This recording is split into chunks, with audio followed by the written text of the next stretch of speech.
overrated fighter, first of all. That's first of all, and first than anything.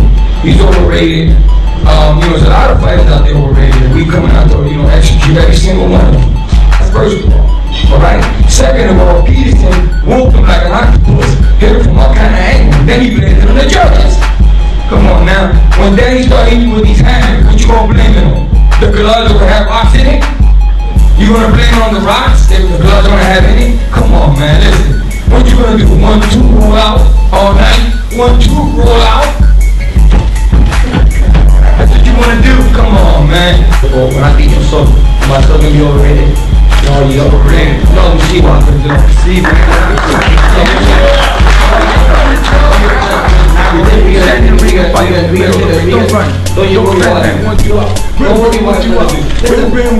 Listen, they can't beat me, that's what it is. His father seems frustrated because he knows his son's in a big fight. You're overrated, man. I'm overrated, man. You see, we gotta go back to England. I promise you all, I'm not gonna be electrified fight, and I'm gonna beat his son. It's like I'm not talking to Danny Garcia to speak to his dad. I'm gonna do it. Okay, when you bring your tongue, I'm gonna chew it. We'll see what happens anyway. We'll see what happens. In my last 5 opponents, bet was back to 30, beat Danny Garcia. The only beat McDonough didn't train. McDonough didn't train. McDonough didn't even train. He trained in Puerto Rico doing 3 rounds with little kids for your fight. And you still get me work. And you still get me work. And Peterson beat you. Peterson beat you. He hit you like an octopus. Peterson hit you like an octopus. I'm showing you respect. I'm talking to you. The thing is, if he thinks Peterson beat me and I'm not good, I'm overrated. We're gonna find out on July 14th. You blame him on the judges. The fight's gonna. You're overrated. July 14th and still undefeated. Super lightweight champion of the world, Devon Garcia. Okay, that's how it is. It is what it is.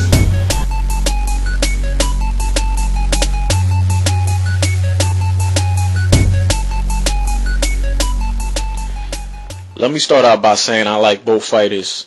I like Danny Garcia and I like Amir Khan. I like both fighters. I have nothing against any fighter. Respect to both of these guys for being fighters. Respect for both of these guys for being champions. Respect to both of these guys for facing each other at this current time. Let me get into my next thing. Now that I got that out the way, Amir Khan is overrated. I've been watching a lot of Khan's past fights, and I mean before he came to the States. I've been doing a lot of watching of his old fights. I've seen how the difference he's made since he came to the United States, the improvement.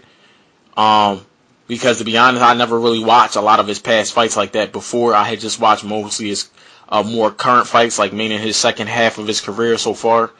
So going back and watching his old fights when he was like, just coming up in the rankings, and then, he gets to the U.S., he beats Paulie Malignaggi, which was a very impressive performance. I think Amir Khan's best performance up to date, though, is Zab Judah. Paulie Malignaggi, I'll probably put him right behind that one at number 2, but his best technical performance, especially for a boxer, was facing Zab Judah. I mean, he used his jab and everything. He fought smart that fight.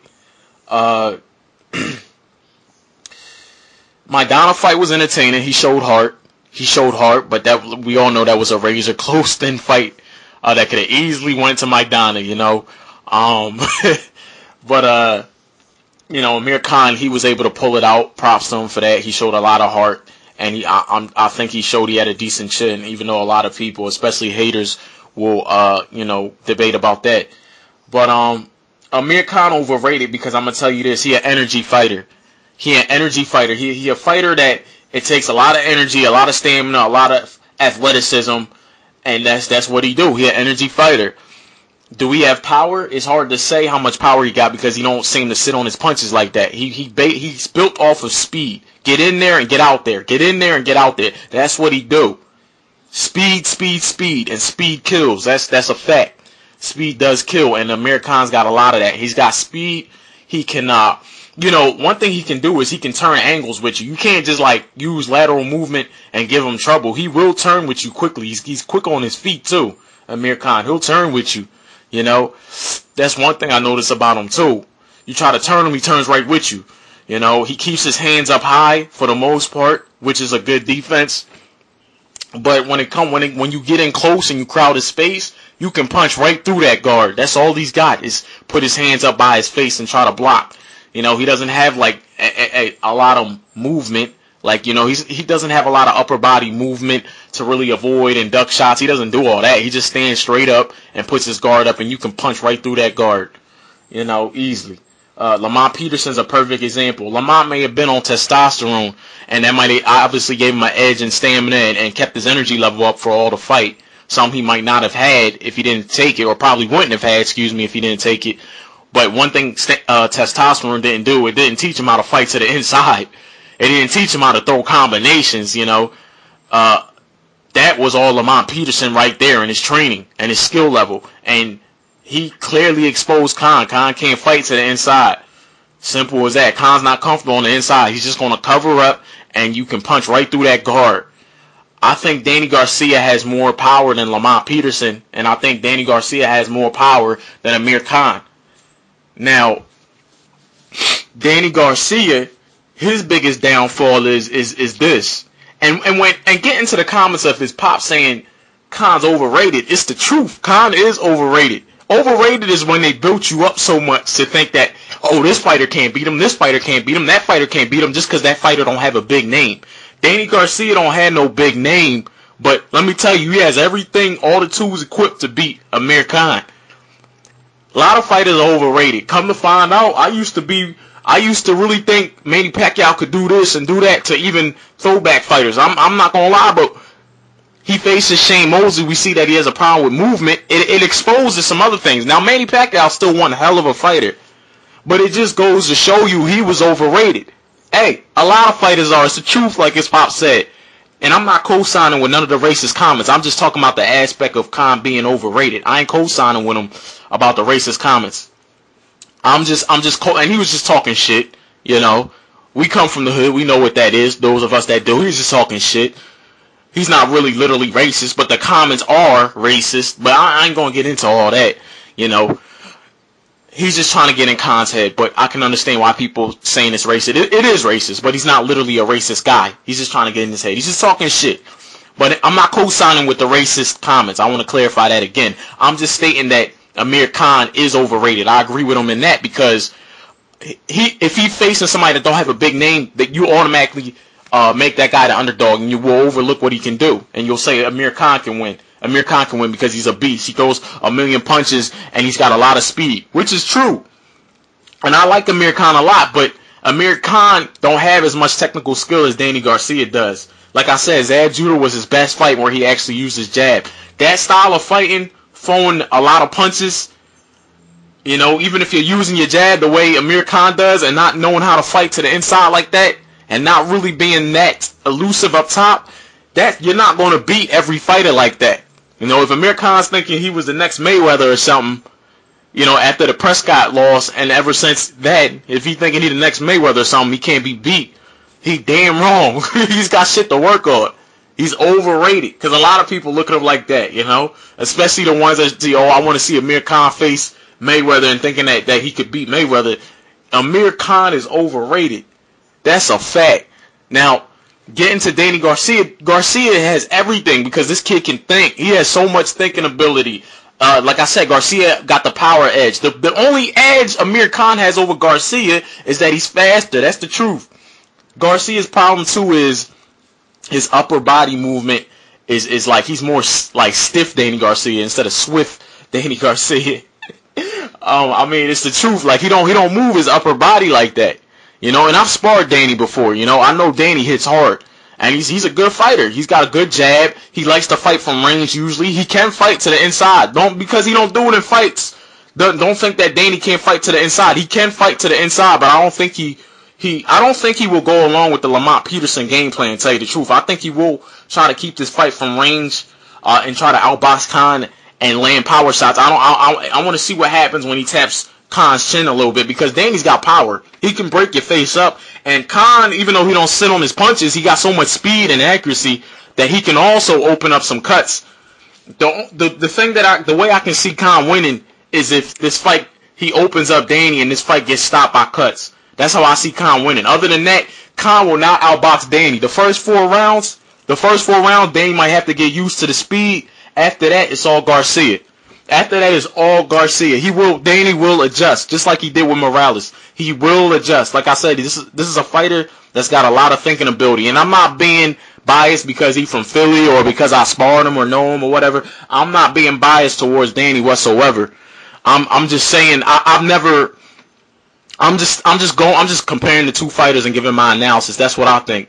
I think Danny will have problems with Khan's speed in the first 4 rounds. Then he will adjust, and he will. I think he'll fight. He'll keep the fight from range, but he can fight inside also. You know, he might take a page out of Lamont's book. Who knows? He might go to the inside, but I know he can fight to the inside, but it's not his thing. He's more of a range guy, keep you within range, because he's got a good reach and he can land them punches, and he lands them with authority from distance. So I see a Khan having his moments no matter what all through the fight. I can't see either fighter getting dominated. I do think it will be a close fight that Danny can win by majority decision. I see majority decision. It'll be a close fight, but I think when it comes down to the scorecards, Danny will win by majority decision or unanimous decision, because once he adjusts the Khan speed, he's gonna time Khan and he's gonna counter punch him all day. He's gonna time Khan, and I mean if he's having problem fighting Khan from range, then take it to the inside. You know, even though that's really not Danny thing, but he can fight to the inside. You know, I've seen him do it in sparring. The way a fighter trains isn't necessarily how a fighter always goes out and fights on fight night. You know what I mean? That's why people are fooled. I'm gonna use Adrian Broner for example. People think because he fights that way that this guy can't fight to the inside or he can't mix it up. Or same thing with Floyd too. You know, people think that he's not a fighter, that he can't fight. You know, he can't fight to the. He can fight. They train like that. We spar like that. But on fight night, they fight according to a game plan. It's not necessary to take unnecessary damage in a ring, but it doesn't mean that if push came to shove, the fighter can't do it. That's what it's about, being versatile, not being one-dimensional. That's what a real fighter is. And that's what Danny Garcia is. He's not one-dimensional. He's got a good jab. He's got good power. He's got decent footwork. He's got great thinking ability in the ring. You know, he can outbox Khan. You know, but what I think will happen ultimately in this fight is that Garcia will have a lot of problems with Khan's speed. Like I said, and I give it no more than 4 rounds. He will adjust and adapt to what Khan's doing. He'll stop counter punching him and picking his punches off. And the problem, like I said again, Danny don't have much upper body movement. That's one thing I don't see him do a lot of. Meaning he's not like a Tim Bradley. How Bradley will move, duck his head, bend at the waist, do whatever it is to avoid a shot. Danny ain't that type of fighter. Don't get me wrong, he got reflexes. He'll move his head a little bit, but he's not gonna like move his whole upper body like that. He's more stationary, like a European type fighter. He's more like that, just with his upper body at least. But his feet are quick. His feet can get out the way, but his upper body can. So with Khan's speed, I can see Khan landing punches on Danny. I can see him putting hands on Danny and touching him up. But Danny will adjust to that. He will adjust to that. He will keep him within range, and you'll see the counter punching come in. You will see a clear victory for Danny Garcia July 14th, and he will remain undefeated. I don't think Amir Khan's going to be the one to beat Danny. Amir Khan is very, very overrated. He's got speed, and that's about it. I mean, he's got a good jab also when he uses it because he's got such a long reach. He can turn with you. You know, he's a good energy fighter, very good energy fighter, but he's not that technical of a fighter. He's not more technical than Danny. I expect Danny to win. I'll be very prepared like he always is. And but I wish both fighters good luck. I like Garcia, I like Khan, and but I think Danny will win by either majority or unanimous decision. Slide Always 100, I'm out.